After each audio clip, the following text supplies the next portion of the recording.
Welcome back to Xylem learning. Arunima miss ആണ്. മറ്റൊരു July 21 കൂടെ എത്താൻ പോകുന്നു. എന്താണ് ഈ ദിവസത്തിന്റെ പ്രത്യേകത? ചില ദിവസങ്ങൾ നമ്മൾ മനുഷ്യരാശിയെ സംബന്ധിച്ചിടത്തോളം വളരെ ഇമ്പോർട്ടന്റ് ആയിട്ടുള്ള ഡേറ്റുകളാണ്. നമ്മുടെ ജീവിതത്തിൽ എന്തൊക്കെ പ്രത്യേകതകളാണ് ഈ ദിവസത്തിനുള്ളതെന്ന് നിങ്ങൾക്ക് അറിയാമോ? കുഞ്ഞുനാൾ മുതലേ നിങ്ങൾക്ക് എല്ലാവർക്കും ഇഷ്ടമുള്ള ഒരാളാണ് നമ്മുടെ അമ്പിളിയമ്മാവിനെ നമ്മളെല്ലാവരും സ്നേഹത്തോടെ വിളിക്കുന്ന ചന്ദ്രൻ. ഭൂമിയുടെ ഒരേ ഒരു ഉപഗ്രഹം, നാച്ചുറൽ സാറ്റലൈറ്റ്. ചന്ദ്രനിൽ ആദ്യമായിട്ട് മനുഷ്യജീവന്റെ സ്പർശമേൽക്കുന്ന ദിവസമാണ് July 21. That means Neil Armstrong എന്നുള്ള വ്യക്തി ആദ്യമായിട്ട് ചന്ദ്രനിൽ കാലുകുത്തിയ ദിവസം. കുറേ വർഷങ്ങളായിട്ട് തന്നെ ഈ ഒരു ദിവസം മനുഷ്യരാശിയെ സംബന്ധിച്ചിടത്തോളം ഏറ്റവും വലിയ കണ്ടുപിടുത്തം നടന്നതിന്റെ അല്ലെങ്കിൽ മനുഷ്യരാശിയെ സംബന്ധിച്ചിടത്തോളം ഏറ്റവും വലിയ കാൽവെപ്പിന്റെ ഒരു ദിവസമാണ്. അതുകൊണ്ട് തന്നെ വലിയ രീതിയിലുള്ള ആഘോഷങ്ങളായിരിക്കും നിങ്ങളുടെ സ്കൂളുകളിൽ ഉണ്ടായിക്കൊണ്ടിരിക്കുക. അപ്പൊ അതുമായിട്ട് ബന്ധപ്പെട്ട വളരെ ഇമ്പോർട്ടന്റ് ആയിട്ടുള്ള കുറച്ച് ഇൻഫോർമേഷൻസ് പാസ് ചെയ്യാനാണ് മിസ് ഇപ്പൊ വന്നിരിക്കുന്നത്. So let's start the video. അപ്പൊ ഇന്ന് നിങ്ങൾ ഇത് ഇവിടെ കാണുന്നത് എന്താണെന്ന് അറിയാമോ? നമ്മുടെ എല്ലാവരുടെയും വാസസ്ഥലം. അപ്പൊ നിങ്ങൾ ചോദിക്കും, മിസ്സേ അത് നമ്മുടെ വീടല്ലേന്ന്. നമ്മുടെ ഏറ്റവും വലിയ വീട് എന്ന് പറയുന്നത് നമ്മുടെ ഗാലക്സിയാണ് അല്ലെ. എന്താണ് ഈ ഗാലക്സി എന്ന് പറയുന്നത്? വലിയ നക്ഷത്രങ്ങളുടെയും ഗ്രഹങ്ങളുടെയും സമൂഹത്തെയാണ് നമ്മൾ ഈ ഗാലക്സി എന്ന് വിളിക്കുന്നത്. അപ്പൊ നമ്മുടെ ഗാലക്സി ഏതാണെന്ന് അറിയാവോ നിങ്ങൾക്ക്? ക്ഷീരപഥം അഥവാ മിൽക്കി വേ ഗാലക്സി. വലിയ വലിയ വലിയ കോടാനുകോടിക്കണക്കിന് നക്ഷത്രങ്ങൾ അടങ്ങിയിരിക്കുന്ന ഒരു സമൂഹമാണ് ഈ ഗാലക്സി എന്ന് പറയുന്നത്. ഈ നക്ഷത്ര സമൂഹത്തിൽ തന്നെ നിങ്ങൾക്ക് സൗരയൂഥം ഇവിടെ കാണാൻ വേണ്ടി സാധിക്കും. ഈ സൗരയൂഥത്തിലെ ഒരു കൊച്ചു ഗ്രഹം മാത്രമാണ് നമ്മുടെ ഭൂമി, നമ്മുടെ ഒറിജിനൽ വാസസ്ഥലം എന്ന് പറയുന്നത്.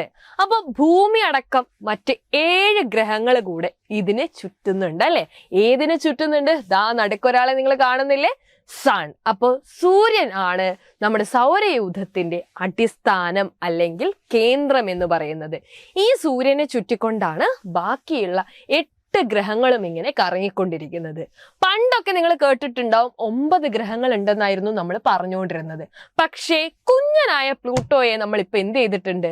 ഗ്രഹങ്ങളിൽ നിന്ന് മാറ്റി കുള്ളൻ ഗ്രഹമാക്കി മാറ്റിയിട്ടുണ്ട്. അപ്പം സൂര്യനെ ചുറ്റുന്ന 8 ഗ്രഹങ്ങളും അടങ്ങിയതാണ് സൗരയൂഥം.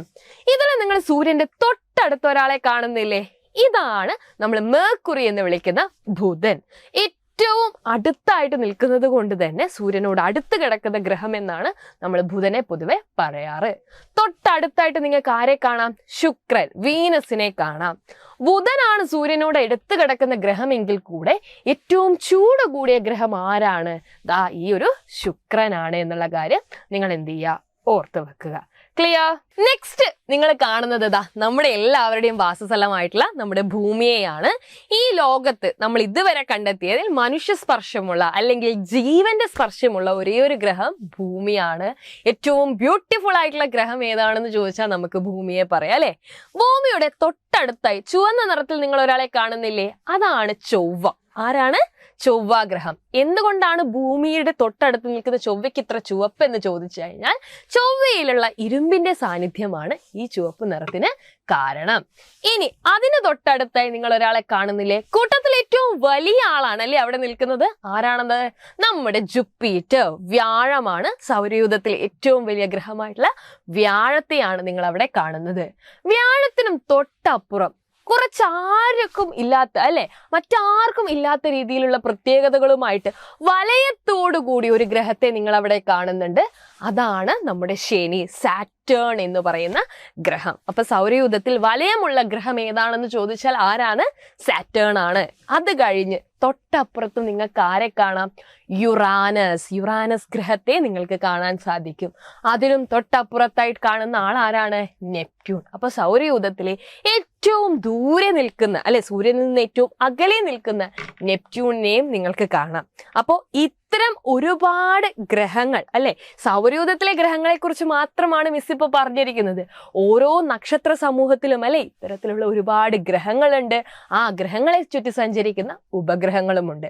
നമ്മൾ കണ്ടതൊന്നുമല്ല അല്ലെ ഈ ഒരു ലോകം എന്ന് പറയുന്നത്, കാണാത്തത് അതിനേറെയാണ്. അപ്പൊ ഈ വരുന്ന ചാന്ദ്രദിനം നമുക്കൊരു തിരിച്ചറിവായിരിക്കണം അല്ലെ, നമ്മൾ ഈ കണ്ടതൊന്നുമല്ല ലോകം, കാണാത്തത് ഒരുപാടുണ്ട്. അതിനെ തേടിയുള്ള യാത്രയിൽ നിങ്ങളും പങ്കാളികളാവണം. അപ്പൊ സ്പേസിനെ കുറിച്ച് കൂടുതൽ എക്സൈറ്റഡ് ആയിട്ടുള്ള കുറേ വിവരങ്ങളുമായിട്ട് ടീച്ചേഴ്സ് എല്ലാവരും വരുന്നതായിരിക്കും. Until then, bye bye, see you.